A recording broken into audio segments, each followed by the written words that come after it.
অন্তর্দর্শন কী এবং অন্তর্দর্শনের কী কী অসুবিধা রয়েছে, আজকে সেইগুলো আলোচনা করব। অন্তর্দর্শন, যেটাকে ইংলিশে বলা হয় ইন্ট্রোস্পেকশন। অন্তর্দর্শন হলো এক প্রকার পরীক্ষণ, কিন্তু সাধারণ পরীক্ষণের সঙ্গে এর পার্থক্য হলো এতে বাইরের জিনিস পর্যবেক্ষণ না করে ভিতরের জিনিস পর্যবেক্ষণ করা হয়। কোনো একজন লোক তার মনের খবর নিজেই সবচেয়ে বেশি ভালো জানতে পারে। ব্যক্তি নিজেই যখন তার নিজের মানসিক প্রক্রিয়ার প্রকৃতি ও তার যে ভিতরের অবস্থা সেইগুলো ভালোভাবে যখন পর্যবেক্ষণ করে, তখন তাকেই বলা হচ্ছে অন্তর্দর্শন। সুতরাং অন্তর্দর্শনের সাহায্যে আমাদের মনের ভিতরের যে অবস্থা সেইটা আমরা ভালোভাবে জানতে পারি এবং ভালোভাবে পর্যবেক্ষণ করতে পারি। সুতরাং নিজের মনের অবস্থা ছাড়া এখানে অন্য কোনো কিছুর ভেতরে কি হচ্ছে, অন্য কোনো ব্যক্তির ভেতরে কি হচ্ছে, সেইটা কিন্তু বোঝা অনেকটা কষ্টসাধ্য হয়ে পড়ে। অন্তর্দর্শন কেবলমাত্র নিজের ভেতরে কি হচ্ছে সেটাই ভালোভাবে জানা যায়। সুতরাং এখানে অন্তর্দর্শনটা ক্লিয়ার হয়ে গেল। আমাদের দৈনন্দিন অভিজ্ঞতা থেকে আমরা কিন্তু আমাদের অন্তর্দর্শনের পরিচয় পেয়ে থাকি। যখন আমরা বলি খিদে পেয়েছে, তেষ্টা পেয়েছে, তখন কি করে তা বলি?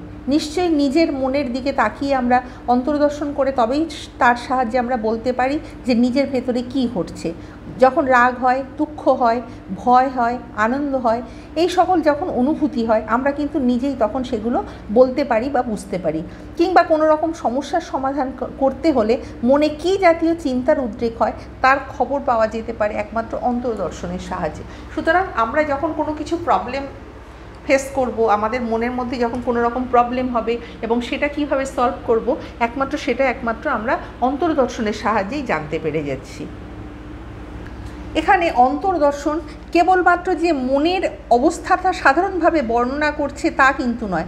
এটা তার মনের অবস্থাটা গল্পের ছলে, অভিজ্ঞতার ছলে, আনন্দ করে এবং বিজ্ঞানসুলভ দৃষ্টিভঙ্গি নিয়ে তার মনের ভেতরে কী অবস্থা হচ্ছে এবং সুনির্দিষ্ট ও সুসংবদ্ধ রূপে পর্যবেক্ষণ করে তবে তার বাস্তব বিবরণ দেওয়াটাই হলো অন্তর্দর্শন। সুতরাং ভিতরের যে অবস্থাটা সেটা সুসংবদ্ধ করে বৈজ্ঞানিক পদ্ধতিতে সব কিছু দৃষ্টিভঙ্গি ঠিক করে বাইরে যে রূপ দেওয়াটা হচ্ছে সেটাই হচ্ছে অন্তর্দর্শন। সুতরাং নিজের চেতনার সাহায্যে নিজেরই চেতনাগত পরিবর্তনগুলোকে পর্যবেক্ষণ করার নামই হলো অন্তর্দর্শন, যেটাকে ইংলিশে বলা হয় ইন্ট্রোস্পেকশন। মনোবিজ্ঞান যখন বিজ্ঞানের পর্যায়ে উন্নীত হয়নি, তখন কিন্তু অন্তর্দর্শনই ছিল একমাত্র মনোবিজ্ঞানের পদ্ধতি। কিন্তু বিংশ শতাব্দীতে তখন হচ্ছে মনোবিজ্ঞানীরা অন্তর্দর্শনের বিরুদ্ধে কতগুলো যুক্তি খাড়া করেছে। কেননা অন্তর্দর্শনের পক্ষে যদি থাকা যায় তখন কিন্তু দেখা যায় যে অনেক রকম অসুবিধা হচ্ছে, তাই অন্তর্দর্শনের বিরুদ্ধে কতগুলো তারা যুক্তি খাড়া করে। তাহলে অন্তর্দর্শনের যে সকল অসুবিধাগুলো রয়েছে সেইগুলো আমি পরপর একটা একটা করে বলবো।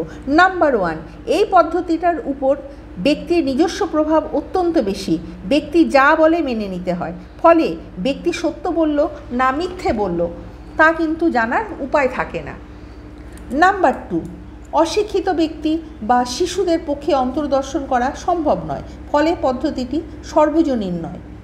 নাম্বার 3, যেটাকে আমরা অন্তর্দর্শন বলছি সেটা প্রকৃতপক্ষে অনুসরণ বা পুনর্ভাবন, যেটাকে বলা হচ্ছে রেট্রোস্পেকশন। যে মুহূর্তে কোনো একটা চেতনাগত পরিবর্তনকে আমরা পর্যবেক্ষণ করতে যাচ্ছি সেই মুহূর্তে সেটা কিন্তু অন্তর্হিত হয়ে যাচ্ছে। সেটি অন্তর্হিত হয়ে যাওয়ার পর আমরা তার কথা আর স্মরণ করতে যেভাবে হচ্ছে সেভাবে আমরা কিন্তু অনেক সময় দেখা যায় যে স্মরণ করতে পারছি না। সব কিছু জিনিস আমরা দেখা যাচ্ছে অনেক সময় ভুলে যাচ্ছি, সব কিছু আমার তখন মনে থাকছে না। নাম্বার 4, অন্তর্দর্শন করতে হলে যে কারণে অন্তর্দর্শন করা হচ্ছে সেই চেতনাগত পরিবর্তনটি লুপ্ত হয়ে যায়। এখানে একটা আমি এক্সাম্পল দেব। আমার রাগ হয়েছে কিংবা আমার আনন্দ হয়েছে, কিন্তু সেই রাগটা কেমন বা সেই আনন্দটা কেমন তার প্রকৃতি এবং পরিমাপ সম্বন্ধে আমি যখন চিন্তা করতে বসবো তখন কিন্তু দেখা যাবে যে রাগ কিংবা আনন্দ আর কোনোটাই থাকবে না। এই কারণে জেমস বলছেন অন্তর্দর্শনের বিশ্লেষণ হলো একটা ঘুরন্ত লাটিম বা হাতে তুলে নিলে সেইটা দেখার মতো, বা অন্ধকার কেমন তা জানার জন্য আলোটা জ্বেলে দেওয়ার মতো। সুতরাং অন্তর্দর্শন যে কি এইভাবে আমি যদি ব্যাখ্যা করতে যাই সেইটা কিন্তু লাটিমের মতো হয়ে যাবে, কিংবা অন্ধকারের মধ্যে আলো জ্বেলে দিলে যেরকম অবস্থাটা হবে ঠিক সেই রকম অবস্থাটা হবে। নাম্বার 5, অন্তর্দর্শনের সাহায্যে চেতনার সম্বন্ধে সর্বজনীন কোনো সত্যের উদ্ঘাটন সম্ভব নয়, কারণ যে কোনো চেতনাগত পরিবর্তনকে আমরা একবারের বেশি পর্যবেক্ষণ করতে পারি না। অন্যান্য বিজ্ঞানে পর্যবেক্ষণের বস্তুটি যতবার খুশি আমরা পর্যবেক্ষণ করতে পারি। যেহেতু সায়েন্সের যখন কোনো কিছু আমরা যখন পরীক্ষণাগারে কোনো কিছু দেখা যায়, সেটা কিন্তু আমরা যত খুশি আমরা হয়তো বুঝতে পারছি না, তখন কিন্তু আমরা সেই বিষয়টা আমরা কিন্তু যতবার খুশি আমরা চাইলে দেখতে পারি। কিন্তু রাগ, অনুভূতি, বিরক্ত, এই সব যে আমাদের যখন অনুভূতিগুলো হয়, এই অনুভূতিগুলো কিন্তু আমরা কিন্তু একবারের বেশি আমরা কিন্তু দ্বিতীয়বার আমরা চেষ্টা করেও করতে পারি না। তাই কিন্তু এই যে এখানে বলা হচ্ছে যে কিন্তু মনোবিজ্ঞানিক চেতনাগত পরিবর্তন একাধিকবার পর্যবেক্ষণ করার কোনো সুযোগ পায় না। তবে বিশেষ করে একটি চেতনাগত পরিবর্তনের একাধিক পর্যবেক্ষণ করা সম্ভব না হলেও বিভিন্ন সময় বহুবার একই রকম চেতনাগত পরিবর্তন সম্ভব হয় লক্ষ্য করা। হয়তো আমার রাগ হচ্ছে, বিভিন্ন সময় আমার বিভিন্ন কারণে রাগ হতে পারে, সেইটা থেকে আমি কিন্তু বুঝতে পারি যে এইটা আমার রাগ হয়েছে। সেইটা কিন্তু পার্টিকুলারভাবে আমি যদি এক্ষুনি রেগে গেলাম, তারপরেই যদি আমি সেই রাগের পুনর্বিন্যাস করার চেষ্টা করি, সেটা কিন্তু কখনোই হবে না। এই হয়তো আনন্দ পেলাম ন্যাচারালি যেটা হয়, কিন্তু তারপরেই আমি যদি সেটা চেষ্টা করে করি, সেটা কিন্তু হয় না। কিন্তু পরীক্ষণাগারে আমরা যখন পরীক্ষা করি কোনো কিছু বিষয়, তখন সেটা আমরা যতবার ইচ্ছা কিন্তু আমরা সেখানে আমরা পর্যবেক্ষণ করতে পারি, কিন্তু অন্তর্দর্শনের ক্ষেত্রে সেই বিষয়টা কিন্তু সম্পূর্ণভাবে অনুপস্থিত থাকে। সুতরাং দেখা যাচ্ছে এই যে অন্তর্দর্শনে এত অসুবিধা থাকা সত্ত্বেও অন্তর্দর্শনকে কিন্তু বাদ দেওয়া যায় না। মনের বিভিন্ন প্রক্রিয়া ও চেতনার বিবিধ পরিবর্তন জানার জন্য একমাত্র উপায় হলো অন্তর্দর্শন। সুতরাং আমাদের মনের মধ্যে যে বিভিন্ন রকম ক্রিয়া প্রক্রিয়া হচ্ছে, সেইগুলো যে জানবো, সেটা কিন্তু আমরা নিজেরাই আমরা অন্তর্দর্শনের সাহায্যে জানতে পারি। অন্যজন ব্যক্তি তার মধ্যেও যে ক্রিয়া প্রতিক্রিয়াগুলো হচ্ছে, সে কেবলমাত্র তার অন্তর্দর্শনের সাহায্যে জানতে পারে। তাই অন্তর্দর্শনের সাহায্যে যে সমস্ত তথ্য পাওয়া যায়, সেগুলো সম্পূর্ণ নির্ভরযোগ্য না হলেও এগুলো যে মনোবিজ্ঞানীর গবেষণায় যথেষ্ট সাহায্য করে থাকে, সে বিষয়ে কিন্তু কোনো সন্দেহ নেই। সে যদি ঠিক বলে, কারোর ভেতরে যে প্রক্রিয়াটা হচ্ছে, তার ভেতরে যে রাগ কিংবা যে কোনো ইমোশানগুলো হচ্ছে, সে যদি ঠিকঠাকভাবে বলে, তখন কিন্তু সেইগুলো কিন্তু ঠিকঠাকভাবে সকলের কাছে জানানো যায়। কিন্তু যখন দেখা যায় যে সে ঠিকঠাকভাবে বলতে পারছে না, অশিক্ষিত ব্যক্তি কিংবা হয়তো অনেকে মিথ্যা কথা বলে, তখন কিন্তু অন্তর্দর্শন তার কী হচ্ছে সেইটা কিন্তু তখন অসুবিধার সৃষ্টি করে।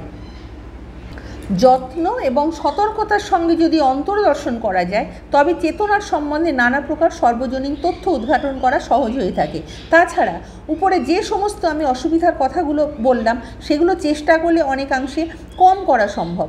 মানসিক প্রক্রিয়ার সঠিক জ্ঞান পেতে হলে অন্তর্দর্শন হলো সহজ এবং অধিকতর নির্ভরযোগ্য উপায়। সুতরাং সঠিকভাবে সেইটা জানার চেষ্টা করতে হবে, এবং যার অন্তর্দর্শন হচ্ছে সে কিন্তু সঠিকভাবে যাতে বলে সেই দিকে কিন্তু লক্ষ্য রাখতে হবে। তাহলে কিন্তু অন্তর্দর্শন প্রক্রিয়াটা সঠিক হবে এবং সহজসাধ্য হবে। অন্তর্দর্শন হলো ব্যক্তিমুখী পদ্ধতি, যেটাকে বলা হচ্ছে সাবজেক্টিভ। এখানে মনকে জানার চেষ্টা করা হয় কতকগুলো আভ্যন্তরীণ লক্ষণের সাহায্যে। আর অন্যদিকে পরিদর্শন, যেটাকে বলা হচ্ছে ইন্সপেকশন, হলো বস্তুমুখী পদ্ধতি, যেটাকে বলা হচ্ছে অবজেক্টিভ। সুতরাং বস্তুমুখী পদ্ধতিতে দেখা যাচ্ছে মনকে জানার চেষ্টা করা হয় কতগুলো বাহ্যিক লক্ষণের সাহায্যে, কিন্তু ইন্ট্রোস্পেকশনে সম্পূর্ণভাবে ভিতরের অবস্থাটা জানার চেষ্টা করা হচ্ছে। অন্তর্দর্শনের অসুবিধার সম্বন্ধে আরও একটা কথা বলতে হয়। এই পদ্ধতিতে মন নিজেই একাধারে দর্শক ও দৃশ্য, নিজেই দেখছে, মানে এখানে সে হচ্ছে নিজেই সব কিছু অবজার্ভ করছে। এতে মনকে একই সঙ্গে মনের প্রক্রিয়া, মনের বিষয়, এই দুভাগে ভাগ করতে হচ্ছে। আমাদের মানসিক প্রক্রিয়াগুলো অত্যন্ত ক্ষণস্থায়ী ও দ্রুত পরিবর্তনশীল, সেটা আমরা সবসময় লক্ষ্য করছি। এই মুহূর্তে আমাদের যেটা ভালো লাগছে, পর মুহূর্তে সেটা নাও ভালো লাগতে পারে। সুতরাং আমাদের যে মানসিক প্রক্রিয়াগুলো হচ্ছে, সেইগুলো ক্ষণস্থায়ী। এখন হয়তো আনন্দ হলো, তার কিছুক্ষণ পরেই দেখা যাচ্ছে যে দুঃখ হচ্ছে। সুতরাং আমাদের এই যে মানসিক প্রক্রিয়া, এগুলো কিন্তু সময় ভেদে তাড়াতাড়ি পরিবর্তন হয়। সুতরাং এগুলির দিকে আমরা যদি মনোযোগ দিই, অত্যন্ত তাহলে কিন্তু কঠিন হয়ে পড়বে। যে প্রক্রিয়াগুলো অপেক্ষাকৃত মন্থর, আমরা সেগুলো সম্বন্ধে বেশি তথ্য পরিবেশন করতে পারি। স্কটের মত হলো, যদিও অন্তর্দর্শন পদ্ধতি কঠিন, তবুও তা অসম্ভব নয় এবং এর ত্রুটিগুলো দুরারোগ্য নয়। সুতরাং উপসংহারে আমরা বলতে পারি, অন্তর্দর্শনের যেমন সুবিধাও রয়েছে, আর সঠিকভাবে আমরা যদি পরিবেশন না করতে পারি, বা উপস্থাপনা যদি না করতে পারি, সেখানে কিন্তু অনেক রকম অসুবিধার সম্মুখীন হয়। সুতরাং অশিক্ষিত যারা ঠিকভাবে নিজেকে প্রকাশ করতে পারে না, সেই ক্ষেত্রে আমরা যদি অন্তর্দর্শনের বিচার করি তাহলে কিন্তু অনেক রকম সমস্যার সম্মুখীন হতে হয়। আমার ভিডিও তোমাদের ভালো লাগলে লাইক, কমেন্ট, শেয়ার এবং সাবস্ক্রাইব করতে ভুলো না। নেক্সট টাইম আমি আরও একটা নতুন ভিডিও নিয়ে তোমাদের সামনে উপস্থিত হব।